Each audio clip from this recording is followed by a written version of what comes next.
Monsieur Jean-Louis Masson pour le groupe Les Républicains. Merci Madame la Présidente. Énième proposition de loi, je l'appellerai anti-fessée. Celle-ci prévoit de compléter la définition de l'autorité parentale prévue à l'article 371-1 du Code civil, en précisant que les enfants doivent avoir une éducation sans violence, même celle qui est considérée comme légère, comme les fessées. Elle inscrit parmi les devoirs des parents celui de s'abstenir de l'usage de toute forme de violence, quelle qu'en soit la forme, physique, verbale, psychologique. En revanche, aucune sanction pénale à l'encontre des parents n'est énoncée. Rappelons que l'article 222-13 du Code pénal interdit toute forme de violence physique envers des enfants. Il dirige d'ailleurs, en circonstances aggravantes, le jeune âge de la victime. Toutefois, il existe une jurisprudence qui admet un droit de correction qui est issu du Code civil de 1804.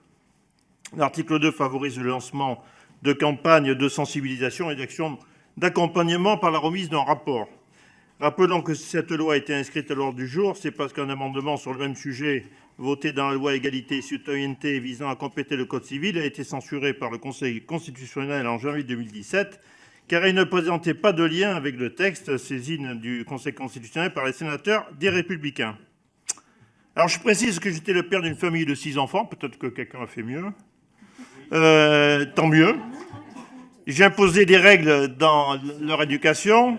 Fixer des règles et les faire appliquer est essentiel pour que les enfants deviennent des adultes respectueux de la vie en société. Mes enfants, tous adultes aujourd'hui, ne manifestent aucune critique, loin s'en faut, à mon endroit. Vieux serpent de mer, texte d'affichage et de symboles, ils n'osent pas aller jusqu'à la sanction pénale.